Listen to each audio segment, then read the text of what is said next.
आपकी ही वायरिंग में फॉल्ट है, बस उसे ही ठीक करना है। सिकंदर नहीं जीतता था, उसका आत्मविश्वास जीता। इसलिए बिना सोचे समझे पत्थर पर चोट कभी ना मारे, हमेशा मन की आवाज सुनना, क्योंकि दुनिया की सुनोगे तो किसी भी मकाम पर पहुंचोगे नहीं। आत्मविश्वास से भरे आचार्य चाणक्य की एक ललकार सुनकर सिकंदर के हौसले पस्त हो। बस आपका ट्रांसफॉर्मर ही बंद है, इसलिए शायद अंधेरा है। और पूरे आत्मविश्वास के साथ चलो, आखिर में जीत आपकी ही है।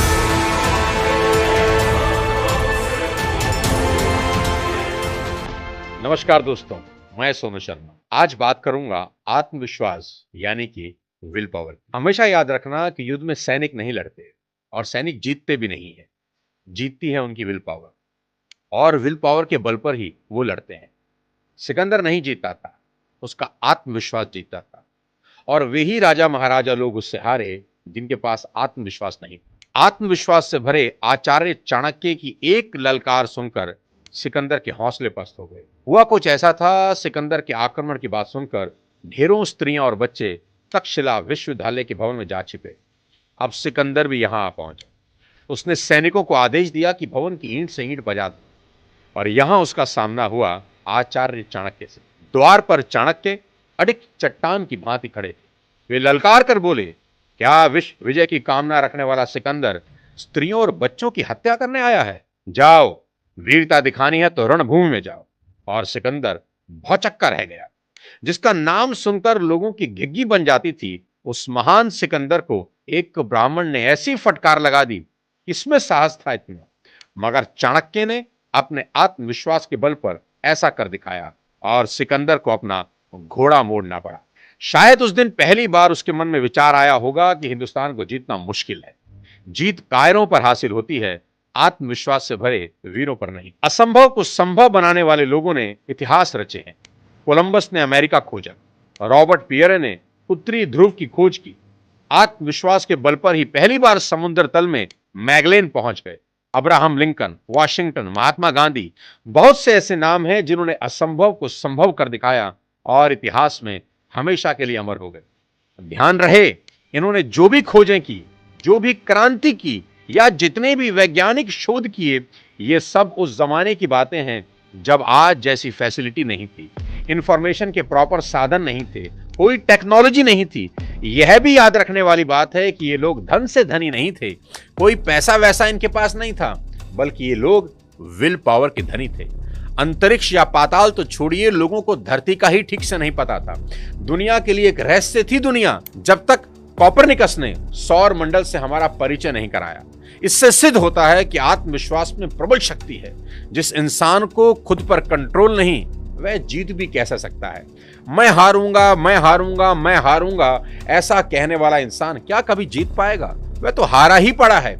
उसे बस खेल की औपचारिकता पूरी करनी है। साथियों, दुनिया में जिन भी लोगों ने सफलता को छुआ है, उन सबके सामने सबसे बड़ी चुनौती के रूप में उन्हीं के लोग खड़े थे, जो चीख चीख कर कह रहे थे, तुमसे ना हो पाएगा। जब कोलंबस ने बीड़ा उठाया, शुरू में लोगों ने पागल कहकर मजाक बनाया। अपने ही घर वाले मजाक बनाते रहे, पर वो आत्मविश्वास से भरा था। उसने अपने मन की सुनी और निकल पड़ा अपने अभियान पे। आज उसका नाम विश्व इतिहास में अमर है। एक बात तो तय है कि लोगों की परवाह करने वाले कहीं के भी नहीं रहते। एक बहुत पुरानी लेकिन एक शानदार कहानी यहां आपको सुनाता हूं। एक बार एक पिता पुत्र कहीं से घोड़ा खरीद कर ला रहे थे। लड़का छोटा था, यही कोई 12-13 साल का रहा होगा। गर्मी का समय था। दोनों बाप बेटे घोड़े की रास पकड़कर पैदल पैदल चले जा रहे थे। कुछ दूर चलने के बाद पिता ने सोचा कि लड़का थक जाएगा, उसे घोड़े पर बिठा देना चाहिए। उसने लड़के को घोड़े पर बिठा दिया। कुछ दूर जाकर उन्हें 2 यात्री दिखाई दिए। एक ने कहा, कैसा नालायक बच्चा है, बूढ़ा बाप पैदल चल रहा है और खुद घोड़े पर बैठा है। लड़का स्वाभिमानी था, उसे ये बात चुभ गई। वह फौरन घोड़े से उतर गया और बोला, पिताजी आप बैठिए। पिता ने पुत्र की भावना को समझा और घोड़े पर बैठ गया। लड़का अब पैदल चलने लगा। आगे जाने पर कुछ और महारथी लोग मिले। बोला, कैसा संगदिल बाप है, छोटे से नाजुक बच्चे को पैदल चला रहा है और खुद लाड साहब बना घोड़े पर बैठा है। अब पिता की गैरत को धक्का पहुंचा। सोचा कि बात तो ठीक है। वह भी घोड़े से उतरकर पैदल चलने लगा और आगे चलने पर एक और टोली मिली, मजाक उड़ाते हुए बोली, कैसे मूर्ख लोग हैं, घोड़ा होते हुए भी पैदल चल रहे हैं। यह बात भी ठीक थी। पिता ने पुत्र से कहा, चल बेटा, दोनों ही घोड़े पर बैठ जाते हैं। अब कुछ दूर चलने पर किसी ने कहा, अरे इस घोड़े को मारने का इरादा है क्या? इतनी गर्मी, इस मरियल से घोड़े पर दो दो सवार, अत्याचार की भी हद है। अब बाप और बेटा दोनों घबराकर घोड़े से उतरे, एक पेड़ की छांव में बैठकर सोचने लगे कि अब क्या करें, दुनिया तो किसी हाल में जीने नहीं देगी। पिता समझदार था, सारी सिचुएशन पर गौर करने के बाद बेटे को समझाते हुए बोला, बेटा आज से एक बात गांठ बांध लो, हमेशा मन की आवाज सुनना, क्योंकि दुनिया की सुनोगे तो किसी भी मकाम पर पहुंचोगे नहीं। यहां जो बात एक की नजर में सही है, दूसरे की नजर में गलत हो जाती है। इसलिए सुनो सबकी, करो मन की। घोड़े पर हम दोनों बैठे, इससे घोड़े को ऐतराज नहीं मगर लोगों को ऐतराज है। चल घोड़े को पानी पिलाकर ताजा कर लें, हम दोनों इस पर बैठकर चले। और उन्होंने ऐसा ही किया, घोड़े पर बैठकर उसे सरपट दौड़ा दिया। ना दुनिया की तरफ देखा, ना उनकी कोई बात सुनी, बस अपनी मंजिल पर नजर रखी और 2 घंटे बाद अपने घर पर पहुंच गए। यही बात आज समझने वाली है, ये दुनिया किसी हाल में जीने नहीं देगी।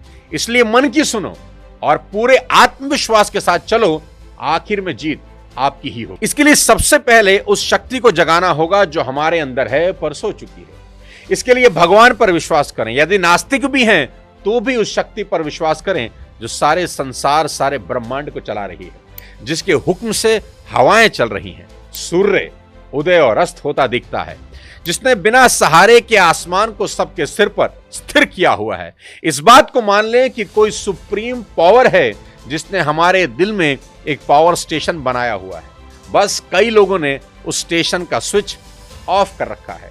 पीछे से सप्लाई पूरी हो रही है, सभी को बराबर पावर मिल भी रही है, बस आपका ट्रांसफार्मर ही बंद है, इसलिए शायद अंधेरा है।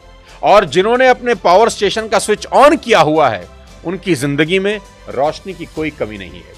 पूरे इलाके में एक समान बिजली की सप्लाई हो रही है, कॉलोनी का हर घर रोशन है, मगर आपके घर में अगर अंधेरा है तो दोषी कौन है?